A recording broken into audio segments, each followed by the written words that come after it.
Sidi Noor had Bismillah ar-Rahman ar-Rahim. Our friend Sidi Noor had started this group maybe 2 months ago or more, and the content and his background and knowledge is very extensive, and it's very rich content, and I think that it integrates very well to what we're talking about as a community in general. And so we thought, well, it might be worth it to rethink how we're structuring this study group and put a little bit more like I said, structure into it so that we can move through it in a more methodical way and then open it up to more participants. So that's what we've done. And as you guys can all see, there's the outline of how we're planning to go through the content. And it's meant to be a study group.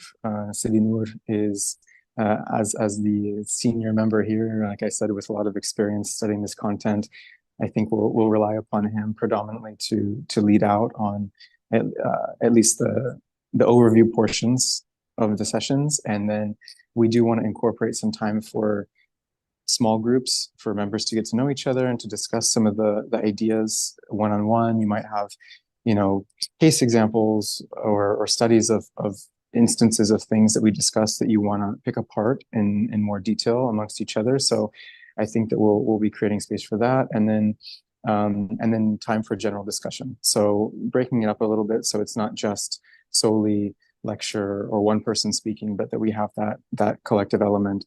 And also, again, this is not necessarily a course, although we're going through it a little bit more methodically. So anybody that has any suggestions about the structure or wants to, support in any way, please feel free to do so. I think the more skin in the game that people have, the better. And we appreciate it very much because we've got a number of different things going on, as you might have seen in the different group chats. And so to really sustain all this, it takes a village. So I'll say that much. And it might be nice also, I'm just thinking now, before we jump into it and Sidi Noor gives us basically what we are going to do is Quranic psychology and psychoethics. So this is our current target. This is the brief outline, which I will be covering. Mainly the last 4 sessions we had, which was before this group organized. Me and Rad started this as a self-learning mechanism. Both of us wanted to learn this method. So as a result, we were doing a kind of self-study, and Katrina attended, I think, 1 or 2 of those. So we have touched briefly on this book, the volume 1, because there is a 3-volume God's will be done. Those 3-volume, first book is the one gives a bit of description of personality paradigm and psychoethics. So we have started with the overview of that book, which gives the overall overview of the Enneagram. And then it talks about how you implement that diagram to actually manage the self and achieve the tahqiq, the realization. So I'll come back to that word, tahqiq. But here, the outline of our today's lecture is Quranic psychology is a science, because in the olden days, psychology was never treated as a science. Still, even in the university, psychology is taught as a part of the arts faculty, not science faculty. So Quranic psychology is a science of self, Islamic psychological model. Briefly, I'll go through some of these things. And then I'll touch briefly on the history of Enneagram. So that's our outline. We are not going to go much deeper today, but main thing is we will be just giving the intro as per the outline published by Joshua. So this is the book we will be mainly focused. As you see, it's actually created as a textbook. It has 15 modules to teach us about self. This is the ilm al-nafs, the science of the self, how we bring our moral, our psyche to be living in the domain of morality, moral, which is basically psychoethics. So it has, as you see, a prologue and epilogue. Prologue is before the book starts, it has some dimensions which you needed to understand the more main topics. And once you learn it, how you do diagnosis. So that's what the epilogue talks about. So here from module 1 to module 15, we'll study our own self, how our body versus our mind versus our ruh, all these components, how it works. There is a list of all the psychologists in the last, say, since Prophet to now, all prominent psychologists who talked about our psyche is listed. If you have checked the list of, he mentioned whatever names she used in her book. So if you look at the list, you'll find that yeah, even a lot of psychologists, of course, it was not recognized in those days that they are psychologists, but they are the doctors of heart. As Shabir mentioned, someone was talking about the physician of the heart. That's why there is even a tariqa called Jirahi. The Jirah is the surgeon. So surgeon of what? Surgeon of heart. And what is heart? Heart is what, of course, we enliven to recognize God. So because if you can't see through the eye of the heart, then you are blind, according to Quran. So your eye, the one you see, actually doesn't see because light falls onto it and then mind interpret it, and that's how we um, recognize things. But unless your heart is open, you are not seeing. That's the one eye versus two eye. Anyway, so we will be talking. So this is the outline. And then I just wanted to briefly mention what this tahqiq is.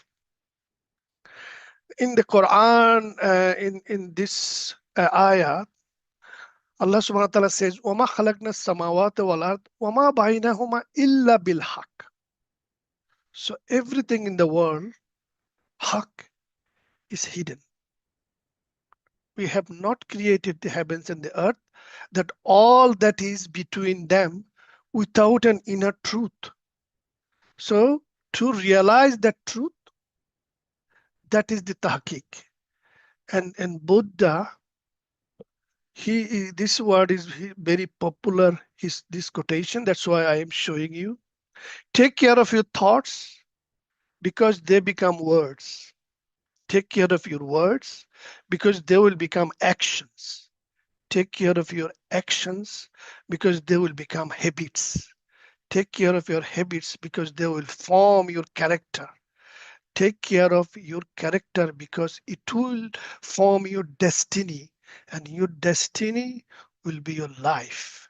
So as you know, Buddha, his name is mentioned, Wattina wa Zaytun wa Tur Sinina, right? So Wattin is the first plant where Buddha did his meditation. He achieved the realization, his prophethood.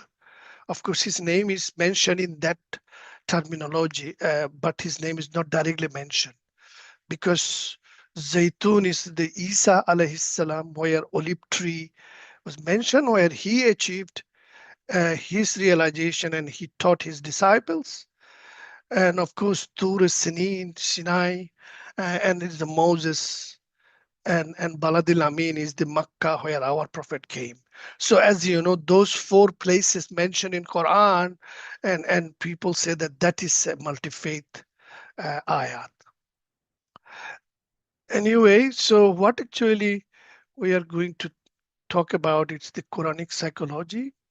So what I'll do is, Quranic psychology is a science, as I mentioned, because this is based on this particular book. Michael Maher, he wrote a book in 1875 on manuals of Catholic philosophy.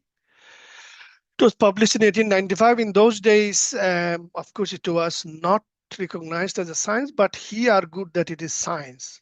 So if with that methodology, Lale Bhakti are saying, yes, it is science because it has all the elements of science, body of knowledge called science. First, it has to have a definite subject matter, which is the functions, view of uh, self, Quranic view of self and its components and functions, and the nature and activities of thinking subject. We people who submit to Allah, we become Muslim, and what their nature and what will be their activities. So that and what they will be thinking is the subject of this topic. Secondly, it possesses systematized, organized, and effective method that is called moral psychology. Thirdly, that it comprehends a synthesized body of general truths, that is the divine word revealed to Muhammad sallallahu alaihi wasallam. So, because it has all these components, it is it is a science. The Quranic psychology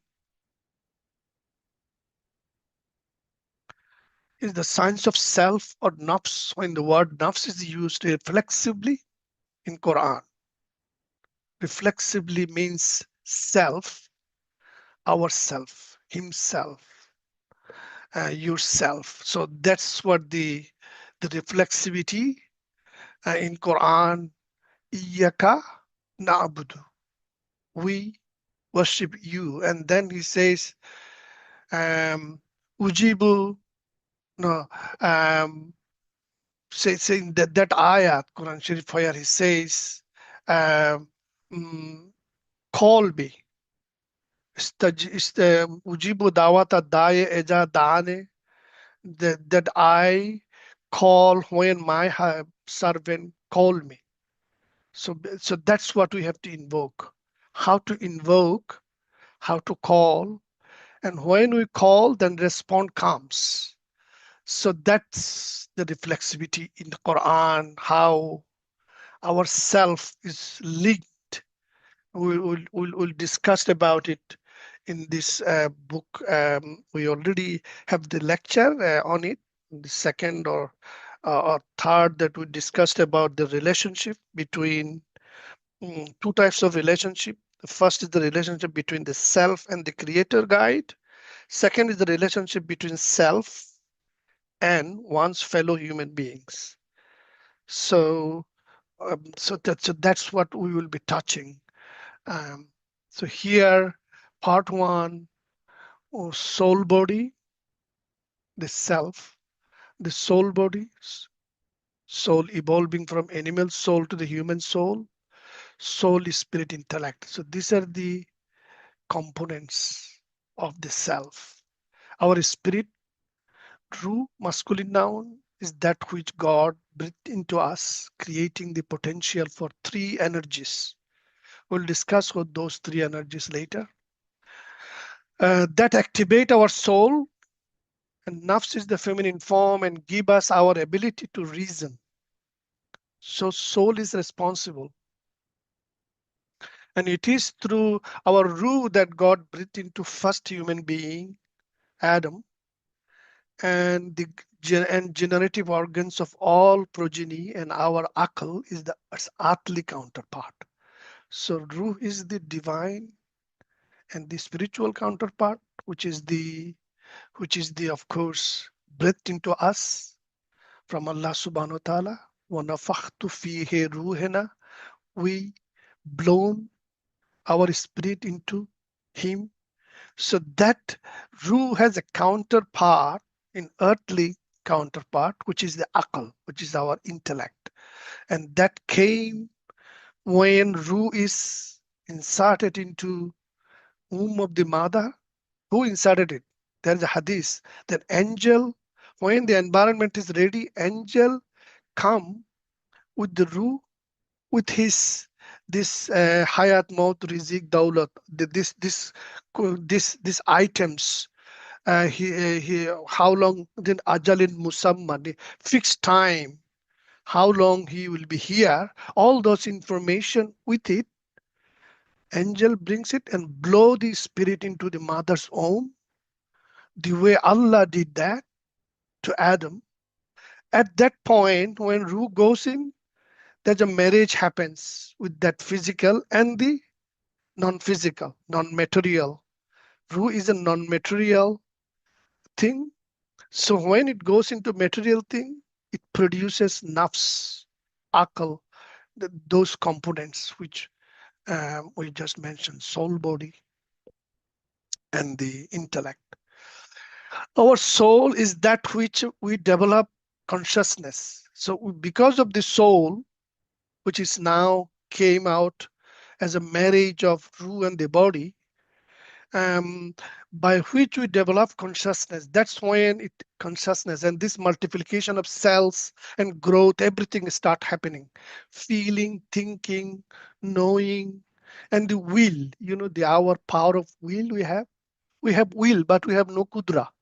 But still, kudra comes from Allah. That's why we always say la hawla wa la quwwata illa billah. Because we have the will, unless quwwat come from Allah, we have no power to do any action. Because ma tasha'una illa an yasha Allah. So unless Allah wills it, nothing happens. And that's what we will be learning through this process. So which our body is animated, as our body is the instrument governed by our soul. So that's the nafs. That is the self. Soul differs from the both mind and spirit. So yes, this is the first time my learning. Mind is the word sadr. Lale Bakhtiar mapped it based on Ibn Sina, Ghazali, and lots of other spiritual thinkers.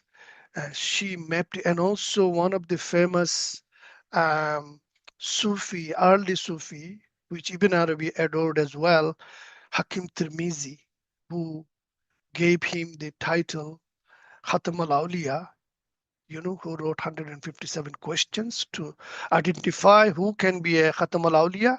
So that he also mentioned there is a book on it, the difference between Qalb, Sadr, Fuad, Lab. I suggest you guys to read that book. That's available, and if you need PDF, you can search it in the internet. So there, so she translated mind as Sadr, and of course, Ibn Arabi is saying that Shaitan, and even Hakim Tirmidhi is saying as well, Shaitan can whisper only Sadr, not the Qalb, because Qalb has all these doors. Of course, unless you open one of those doors, that's whisper effect and get into your heart, but Shaitan has no power because it can whisper it. It's up to you whether you can listen to that whisper or not. So now next one is this one, Quranic Psychology, Science of Self. And here she explains 4 aspects of ourself. Nafs Ammara, animal self, animal soul. And then Nafs al-Mulhama, Ilham, an inspired soul, that is also referred to as Qalb. The modern terminology is consciousness. That is what Freud and Carl Jung uses to mean Qalb.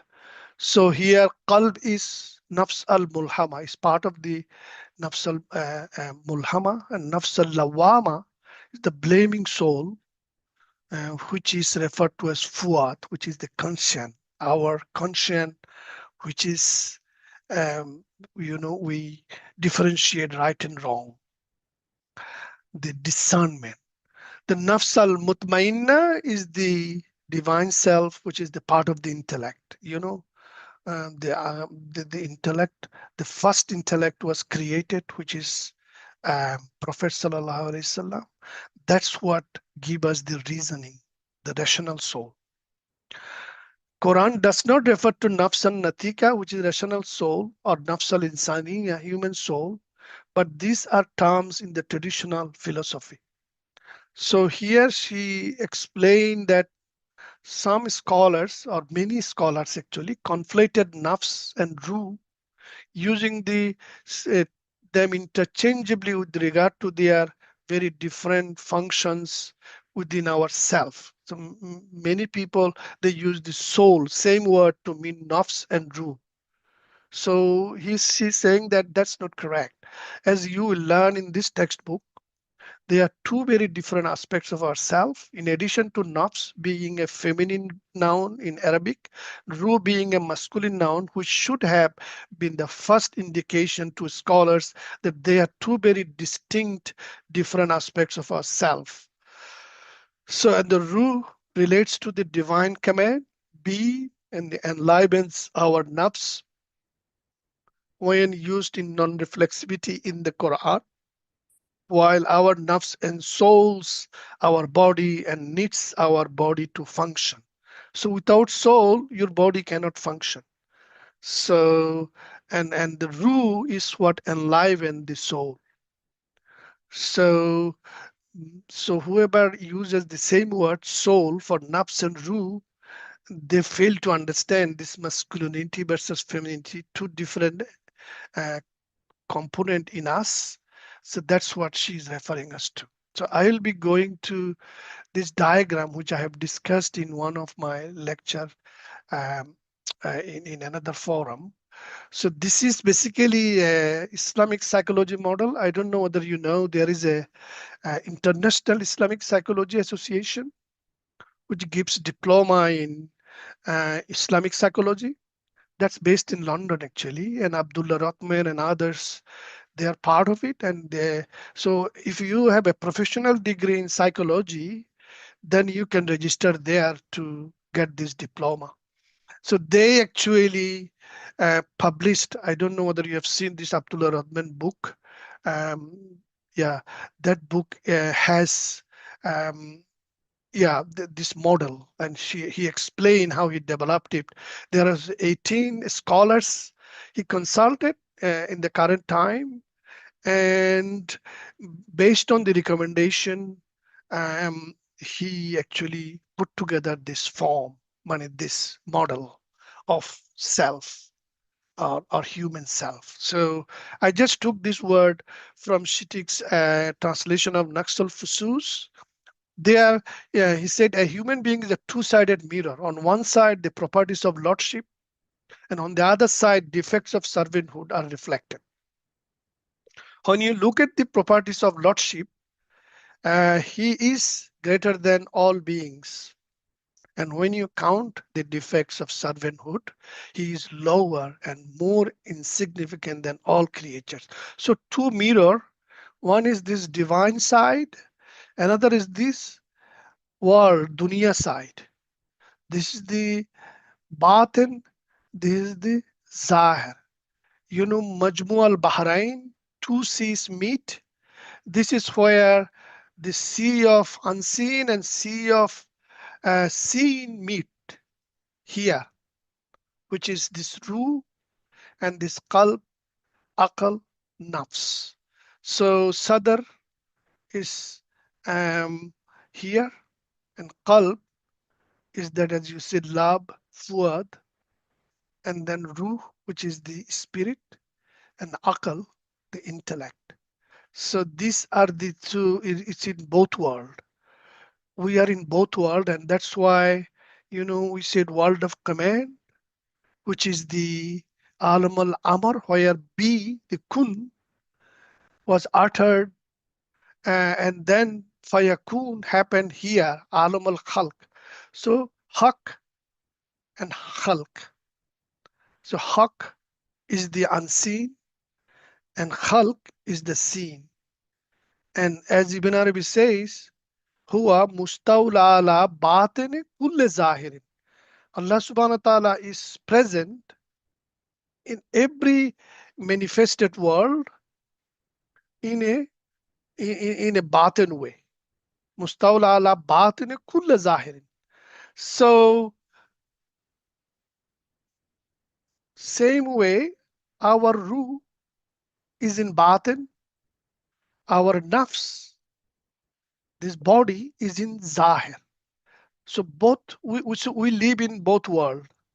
So I'll explain if I have time later or in question time.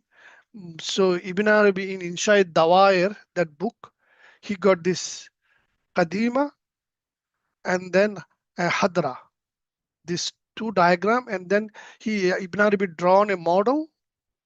There he showed that human portal, human spiritual portrait, it exists in Al-Qadima and in Hadra. So their idea is based on Ibn Arabi, Ghazali, and all those philosophers and experts. So anyway, I'll not go too much in details because there's a separate lecture on it. If you want, you can listen to those. So our focus will be this striving of the soul, jihad in nafs and tazkiyah in nafs. These are our exercise we will be doing to purify us from negative traits, muhlikat, which causes ghafla in us. These negative traits, those, this 6 or 7 deadly sin they call, that lust, anger, greed, and then attachment, and then the pride, jealousy. So those things cost us muhlikat. Muhlikat is a halak, destroy us. And to save us from that, we need this juhud, tazkiyah nafs, purification. Kadaflaha man jakkaha. So we will be successful if we do zakiya. This tazkiyah nafs, if we apply, we will be part of muflihun and guided. So that's one is the munjiyat. When we do this purification, positive traits flourish in us. Divine names flourish in us. We already have the fitra, the God's own nature in us. Fitratullah alladhi fatara nasa alayha. Allah himself, when created us, he created his fitra in us, and that reflects in us, and constantly we have ilham, falhamaha fujuraha wa taqwaha, this bad thing and good thing, this ilham constantly coming, and this angel with us always remind us, and even also jinn, shaitan, the devil within, also remind us towards gafla, that this glittering things happening around you, you are missing out, just enjoy your life. So that's what they will draw you, and of course angel will draw you to the know your Allah, enjoy the happiness which is built into ya salam. So, but otherwise this part of the nafs, depending on which one you are listening, you will be achieving, of course, the tahqiq, which I just mentioned.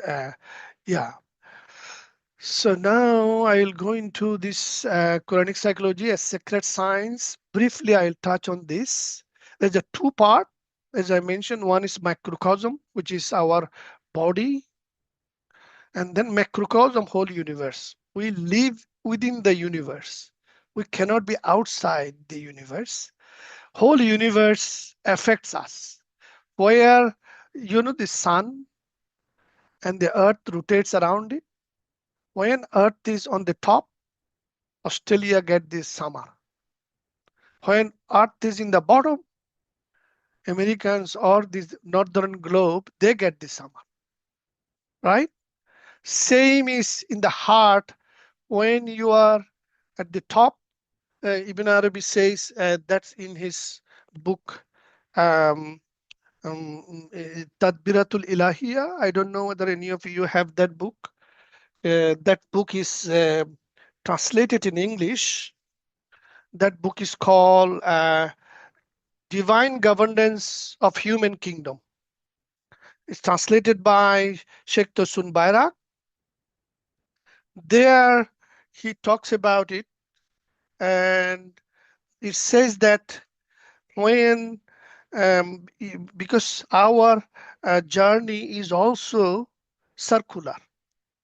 So when um, mm, your soul is at the top, you are pulled towards the divine, and when it is on the bottom, then of course shaitan can do uswasa. So anyway, we'll talk about those things later, more deeper. And so Quranic psychology deals with metaphysical questions. What thing are you? From where have you come? Where will you go? For what work have you come to this dwelling place? Why were you created? What and where is the happiness? What and from where lies your misery?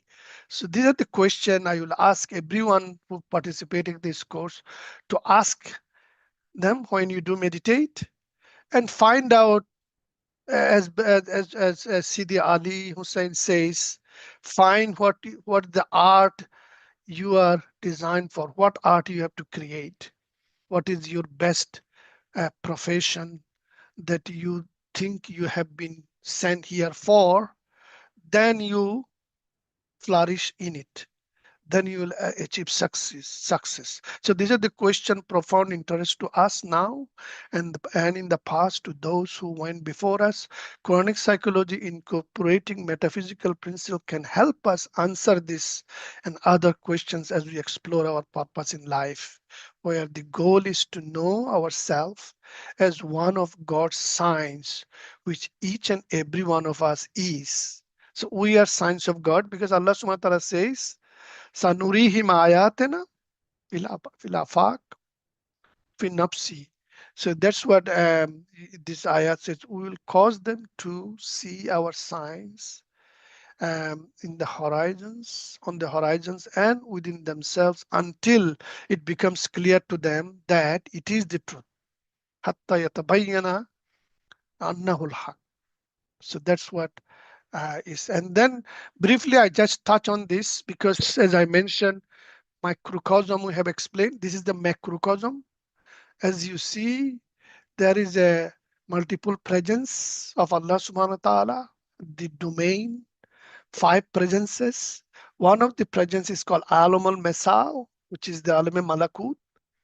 That's where is this dark black circles are. These are not circles, these are spheres.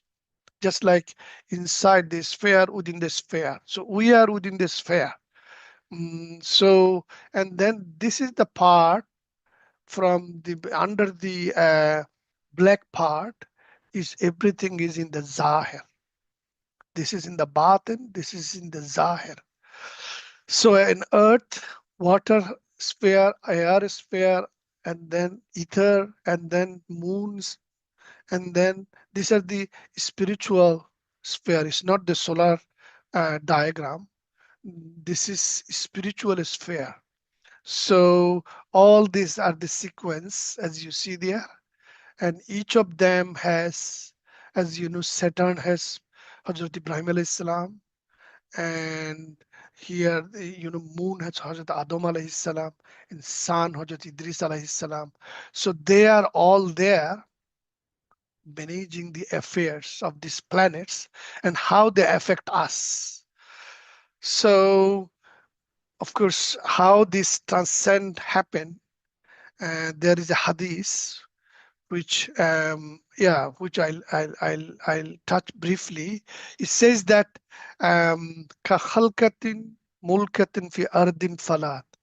The world of seven skies and our universe is such a minuscule in comparison to the footstool, kursi of Allah, that it is like a thrown up ring into a large desert. And his throne is, in comparison to footstool, is like a greatness of the desert in comparison the thrown up ring. So if you throw a ring into a desert, you may not find it once you have thrown it, because the desert is such a big space compared to the ring which fits into your finger. He's saying that when transcendence happen, that kind of miniaturization happen. So Earth is the miniaturized version of the top, and then the other sphere, and then other sphere. The way our footstool is with compared to throne.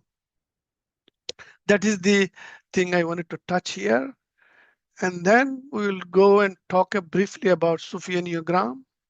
So what actually, as you see, Sufi Enneagram, why it is needed? It is this Enneagram symbol in our group logo. As you see, it has three triangles in shifting position, but it's constantly rotating those three triangle. And each triangle has three corners, 3 points. So 3 times 3 is 9. And there are many verses and also hadiths quoted by Alale Bokhtiyar in his book, in her book. And it is a secret how to manage the self. And so basically, yeah, we use it for spiritual warfare, which is the moral healing to achieve through spiritual jihadul akbar. Sufi Enneagram for attaining moral goodness, which is called muruwa, through spiritual welfare, jihadul akbar, by becoming a fair and just person. So fair and just person that's what our target, because Inna Allah yamurukum bil adli wal hisan. Allah is commanding you to become um, fair and just, not only to yourself, to others. So that's what the spiritual chivalry, futua, that's what make you, um, and Allah atkakum, this ayat, that the honorable are those who are more pious. So that is the parameter Prophet uses when he chooses members of Majlis Shura, who is more God conscious amongst us, he will be our leader. So that's what the purpose is, fair and just person. So that is in the center. We will be discussing about it. So how do we do it? Through the sign, because there is a roadmap which is we will be using, that is called Enneagram. And we will be doing a tahqiq, realization of ourself. And because that self is what God's artwork, because God has created us. We have 7 billion of us. Each of us are unique. Even our fingerprint is unique. Our eye is, if you scan eye, and if you see your pupil, the Qurratul Ain, everything is unique. So how God created this art? First know yourself, that you will know God. That's what it is. So moral healing to purify the soul so that takhallaku bi akhlaqillah. That's what we have. Our job is ta'alluq, tahakkuk, and then takhalluk. Ta'alluq, tahakkuk, takhalluk. This is what this morning Pablo Benito was explaining from that Divine Name book launch, that this is the three things Ibn Arabi has explained, that how you bring divine name to yourself. You have to understand what your relationship to that divine name for your need and dependency. So you need to identify which name is you needed for this moment. And then you have to realize it through those, as I mentioned, how do you realization, that quotation from Buddha is thinking the thoughts, words, how it affect us and how it become character. How you make it a character is the takhalluk. When you make it part of your character, that is the takhalluk.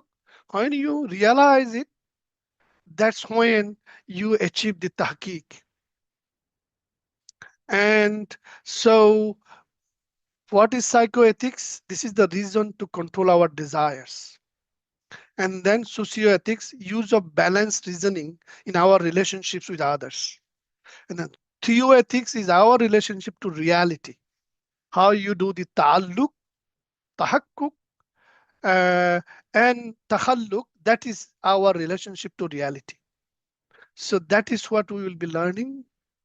And then Gurdjieff, his name you will hear quite a lot when you uh, talk about Enneagram with anybody else in the psychology field.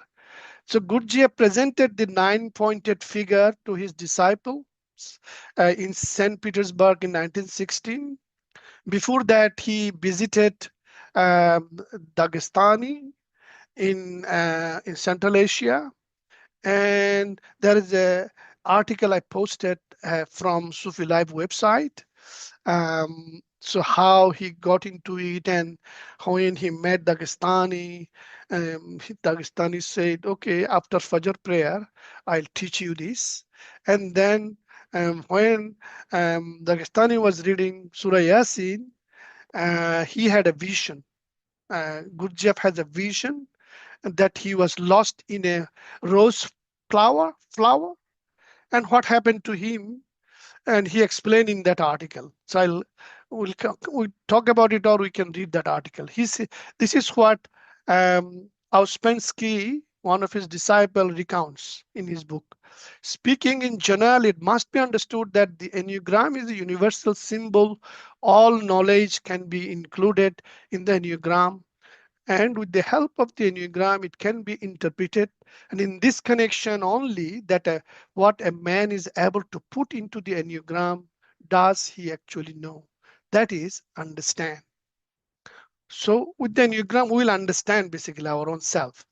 What he cannot put into the Enneagram makes books, libraries entirely unnecessary. Everything can be included and read in the Enneagram. That's what he's saying. So the Enneagram has such a potential that you can put everything of your life to analyze. The following underscores the centrality of Enneagram to the whole of Gurdjieff's fourth way system. See, he has a system called fourth way, and here it is the most important use which Gurdjieff made of number symbolism is the figure of the Enneagram, which he said contained and symbolized his whole system. His Enneagram consists of a circle with a circumference divided into 9 points, which are joined to give a triangle and an irregular six-sided figure. And Gurdjieff said that triangle represented the presence of higher forces and the six-sided figure stood for man. So as you see, the triangle higher forces, which is in the center, we will talk about it, and the six-sided figure stood of man. He also claimed that the Enneagram was exclusive to his teaching. The symbol cannot be met with anywhere in the study of occultism, either in books or in oral transmission. So that's what he's saying. Ouspensky reports him as saying it was given such significance by those who knew that they considered it necessary to keep the knowledge of it secret. Of course, they kept it secret for a long time, but no more. So, contemporary understanding of Enneagram, this is what Alma said. As you see, I put a reference there. He wrote a book on facets of unity, Enneagram of holy ideas. So in there, he's saying that the 9-pointed symbol of Enneagram first made a significant appearance in the modern West through the teachings of Gurdjieff, an Armenian mystic around the turn of the century, Gurdjieff appears to have learned it from a secret school in the Middle East. It's actually Asia. So a school steeped in a spiritual tradition that is at least 2000 years old. He did not, as far as we know, teach the Enneagram of personality fixation, which is currently the most widely known Enneagram. This Enneagram, which has become popular in recent years, came mostly from Claudio Naranjo, a Chilean psychiatrist, and a teacher who learned it from Oscar Ishaju and a American spiritual teacher. It is not clear which parts of this Enneagram teaching originated with Ishaju and which were added to elaborated upon by Naranjo in the context of his extensive knowledge of depth psychology. Naranjo, from whom we learned the body of knowledge associated with Enneagram related to the Middle Eastern school with which Gurdjieff was associated, but clearly stated that he received the basic knowledge of Enneagram from Oscar Ishaju. So as you see, they are focusing on not on heart, but focusing on behavioral aspect of it, which is the personality type. But here, Bakhtiar, who is the Laila Bakhtiar, she is an Iranian, and then she is a psychologist herself. She had a PhD in clinical psychology. She practiced as a clinical psychologist, and she was the member of Traditional Psychology Association of America. And she wrote many articles in that journal, their official journal. If you so here, Sayyid Hussain Nazar says in the one of the the forward.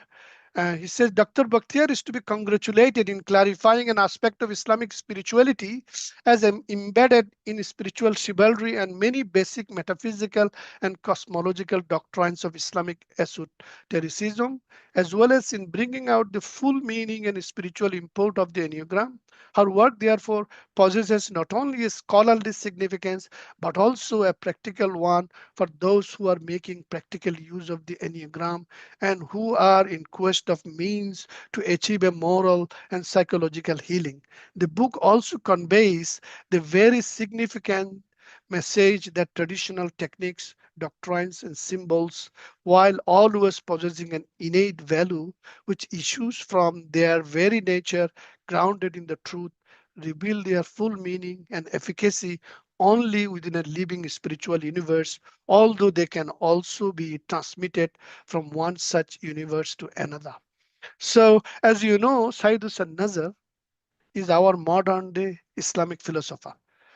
So, and the one more philosopher Laila Bakhtiar used was Amuli. He's an Iranian philosopher. Another one is Mullah Sudra. So both of them wrote heavily on this topic of psychology, and she actually used both of them in this in this book, particular book we are going to study. So what is the aim of us, the Enneagram? The quest of the Enneagram is to become a zero. What is zero? So zero is at the center, at the dot. This occurs when the empirical ego or false personality dissolves into supreme identity. Bakhtiar informs us, the readers, that according to Sufism, the quintessence of the traditional Enneagram is the goal of becoming a zero. So our job is to become a zero. How you come to zero, of course, the book will teach us. The following is taken from the conversation between Bakhtiar and a revered representative of the Naqshbandi Sufi order.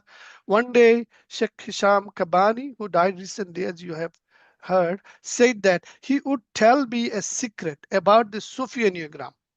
The 0 point in the center symbolizes the egoless person. So that is the secret, basically. 0 point in the center symbolizes the egoless person. So integral metaphysics informs us through gnosis or transcendental knowledge of the deeper implication of zero. And what it is, primordial unity is nothing other than zero affirm, or non-being is metaphysical zero, non-being. So what is non-being? We'll explain later. The quest of the human journey is to reintegrate into our primordial nature, which is the fitra. It is the zero at the center of the Enneagram that is most sought after, as it reconciles all polarities, transcending the horizontal domain of the psychological world. At the central point, all oppositions inherent in more external points of view are transcended. All oppositions have disappeared and are resolved in a perfect equilibrium. And that is our target, because zero thus correlates to being and non-being. Being is in the batin world and non-being in the zahir world. So in so far as non-being contains being within itself, as you know, my body is a non-being, whereas my ruh is part of the being. So that is the thing. Non-being contains the being. So with that note, I think I'll conclude my session.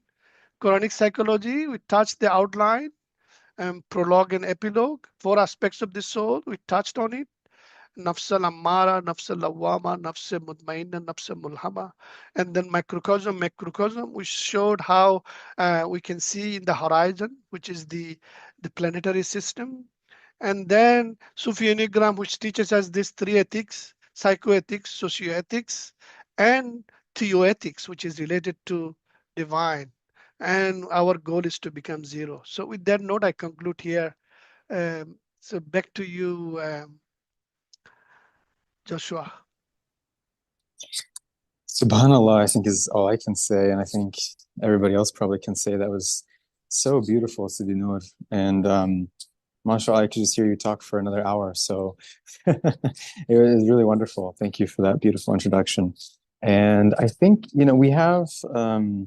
we don't necessarily have to use the whole hour and a half, but one thing that I thought would be nice is if people had the opportunity to just meet one another in a smaller group setting. So I thought maybe we could do a few breakout groups for people to try that, and maybe just share your reflections, or if we want to just stay in this collective space, and if anybody has any openings or thoughts based upon what Sidi Noor has just shared, we can do that.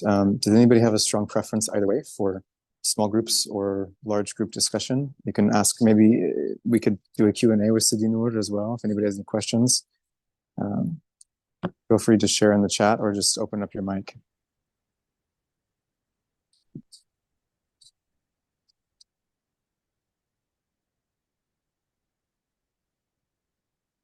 Shani likes the small group idea.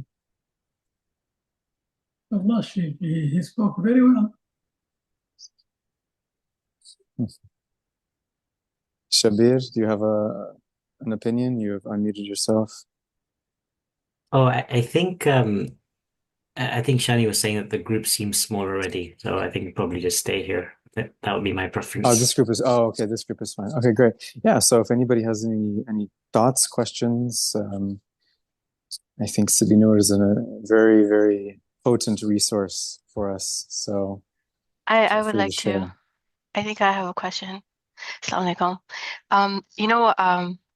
When I'm reading the books on psychology or like Islamic spiritual psychology, I'm always confused because they talk about the nafs and then talk about the soul and then they talk about the ruh, and it's like, which is which? Like, I'm always trying to figure things out and so confused. Like, so is nafs the ruh, and then what is akal and all that stuff? So when you were explaining the first slide, I think, where it talks about, or the second slide where it talk about the ruh, when it enters the body, that's when the nafs is born. It was like, it's like unlocked. It seems like that knot or the confusion was like, okay, so we have a ruh that enters the body. So like, correct me because I want to really get it. I feel like if I no matter how much I read, I don't get it. So I want to get this. So when the ruh enters our body, that gives birth to, or that's when the nafs is created, and which is called the soul. So ruh is the spirit, which usually write with the capital S. And then the soul, which is our nafs, gives birth to or brings with it the awareness of itself and everybody else around it. I think I just wrote a note here.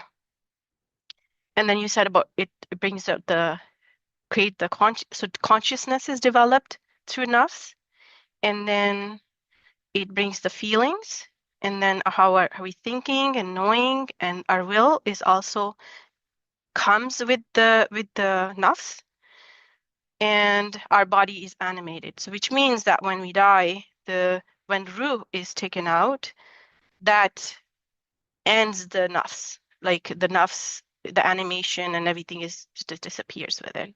That's what I understood, and I really wanted to make this, really work so I can actually move forward. I feel like I'm stuck on this confusion. I cannot move forward to anything else. So you just let me know if I got this right or anything you want to add to it. It will be very helpful.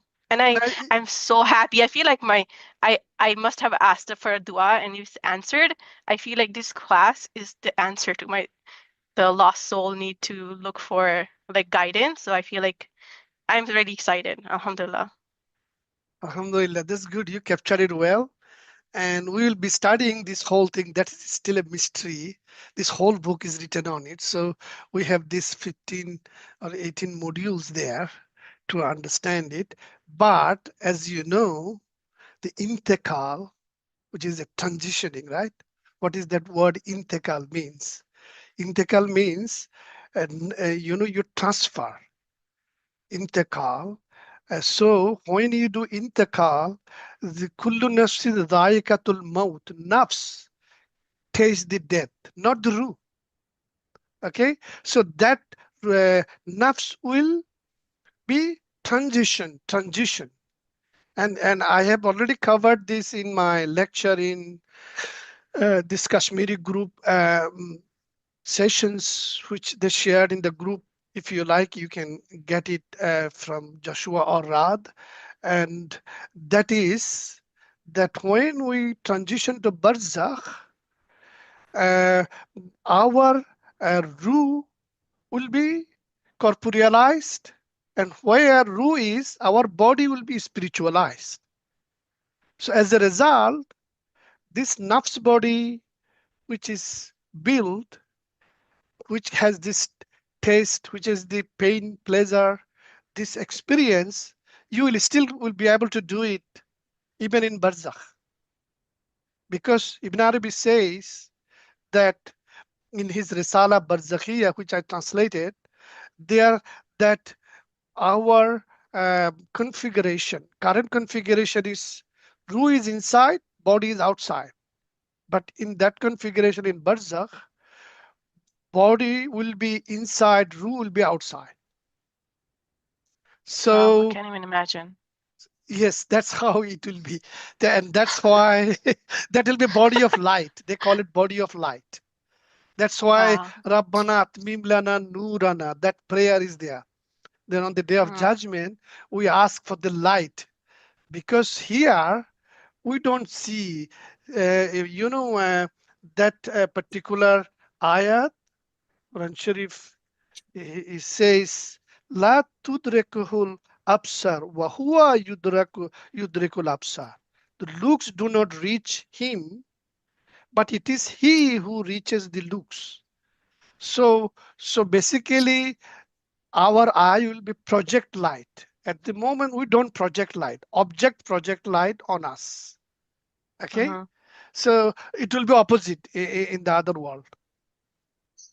Wow. Can I add also to you, Brother Noor, just because I feel like the dynamic of the group that I'm analyzing it, maybe psychoanalyzing it, there are a lot of intellectual theologians here, and there are very few, and I don't mean this as an offense at all, but there are some spiritual people here, and I mean it in the distinction, where there are people who think they're connected to their spirit, but they're thinking it. And literally by Iqra is what? For majority of people's read, but Iqra is to listen, to listen, recite. That's the essence. Regarding the whole spirit and if you can imagine an egg, the shell is the spirit. The yolk inside, and the yellow and the white, It's got the angels, got the demons, it's got your Qur'an, it's got your inner child, it's got your king, your queen.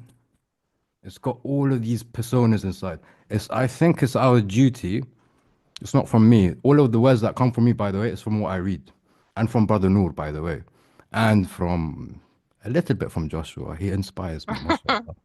But it's our duty. I think the insan al-kamil aspect of Ibn Arabi is trying to cook the egg so it's molded. It's actually finding equilibrium and peace. You find, for example, in life, the Vatican, they suppress, they're not allowed to get married. What ends up happening? We find lots of child molestation and all this stuff. Why? Because they're suppressing something. We cannot suppress our desires. We have to look at it in the eye and say, is this something benefit for me or not? We need to identify the voice inside of ourselves. What voice is not right now? What voice is speaking to you right now? You can identify, I can identify. We might have different answers for that. But it's about identifying the voice within us. And I think, like, there was a nice brother Frank, who told me, when it's a very evil kind of voice, you need to get your imaginary remote control, lower the volume of that, and try and raise up the volume of the positive one. Unfortunately, most of us, especially in this world we live in right now, we are consumed with negative. Everything is very negative. So it's our duty to try and find the mizan. And that's what is the letter Noon is all about, which is the egg, like Noon. If you actually, Ibn Arabi, he draws a circle in some of his writings that Noon is a circle. Why? Because the Noon in this, say this is the Noon of this reality. This is the dots that God created us in as a circle, in the circle. But when we are becoming, the soul has incepted, we can become a number 4, a number 9, a number 3, a number whatever. It's our duty to try and get from whatever number you are to the center of the circle, but we will never reach the center of the circle. It's the struggle of just finding the path to go towards the circle. And we have to unify all of these numbers into the dot. The Western Enneagram, they don't do that. They just focus on your number. وخلاص. مع السلامة. But there is a secret route towards it, which we will explore, inshallah. Well said, Rad. Thank you. I think Zenita has her hand raised as well. Zenita, did you want to say something? Yeah. So I had a question. Sorry, I just wanted to add something to what Ustaz said. I heard this one energy healer say that we think that the spirit is inside the body, but actually the body is inside the spirit. And from like an aura sort of perspective, it made sense to me that obviously, like, if the spirit was only in the body, then the consciousness or whatever should also only be in the body.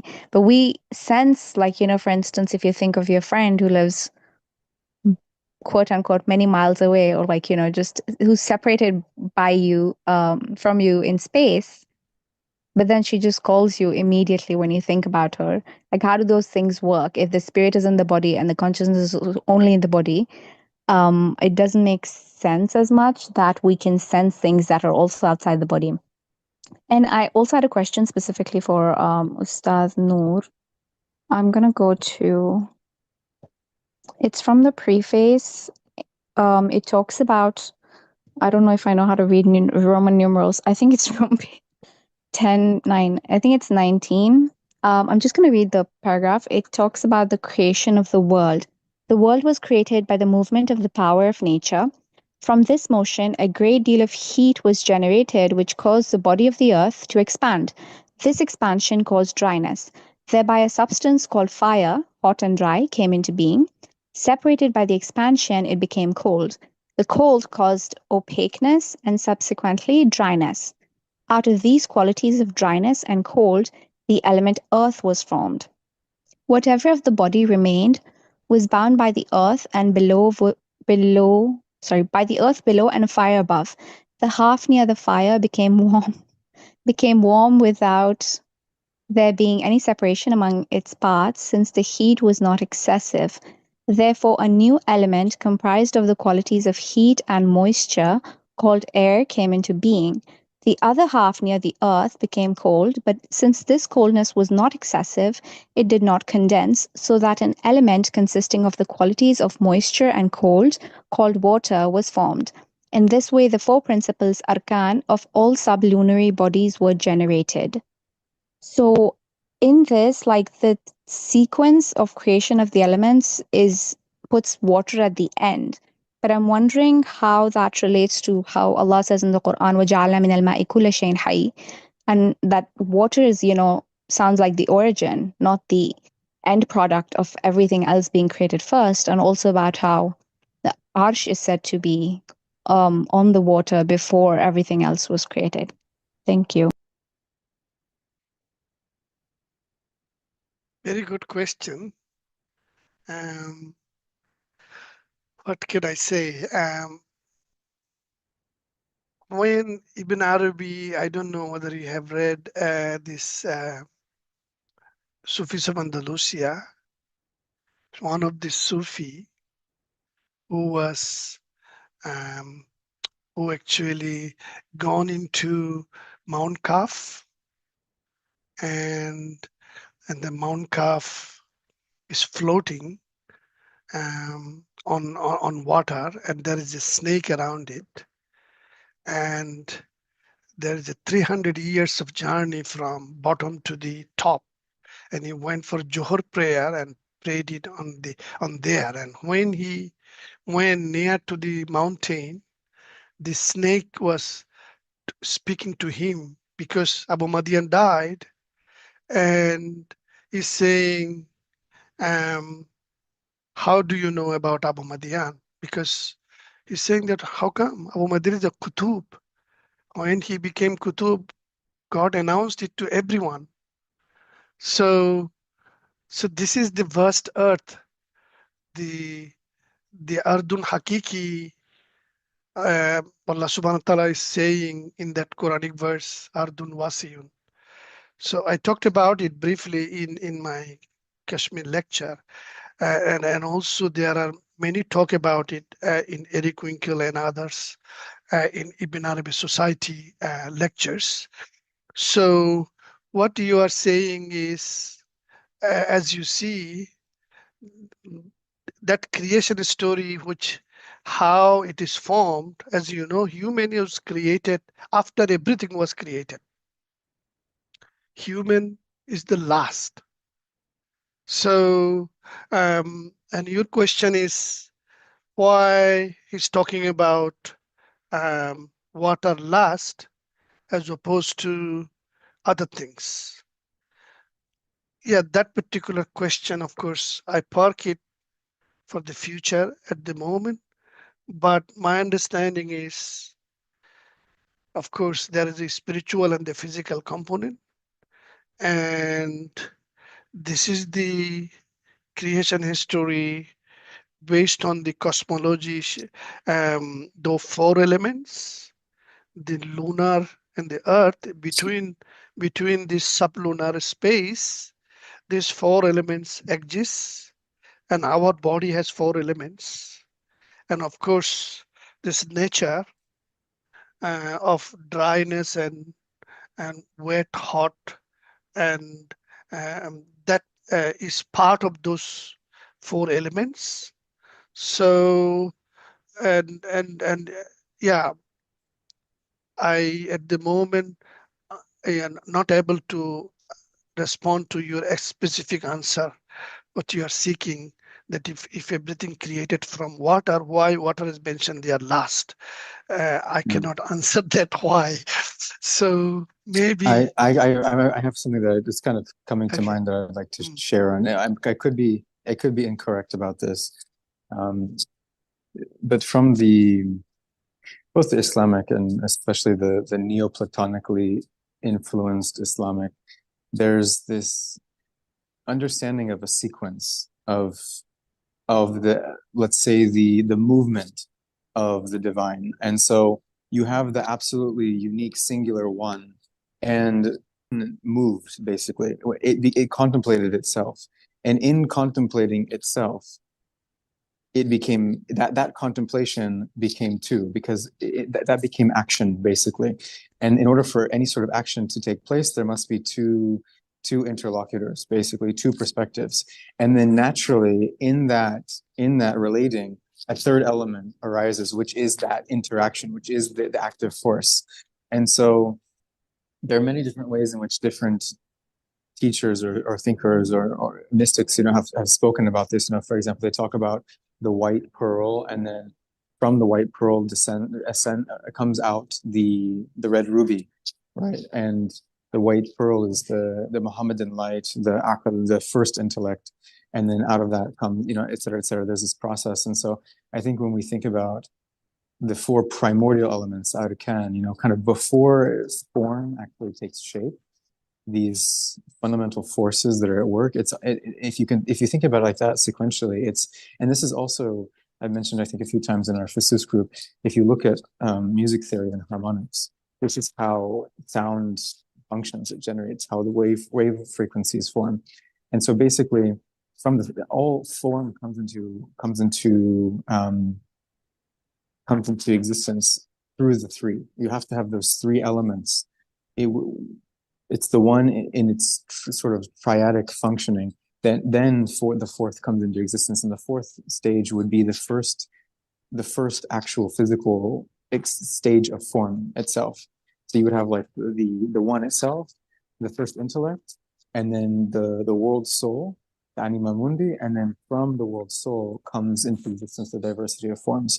So then in this sense, you could sort of say that if water represents that fourth stage of development, then yes, all things are made of water, or all come into existence through water. But there's three other primordial archetypal forces kind of precede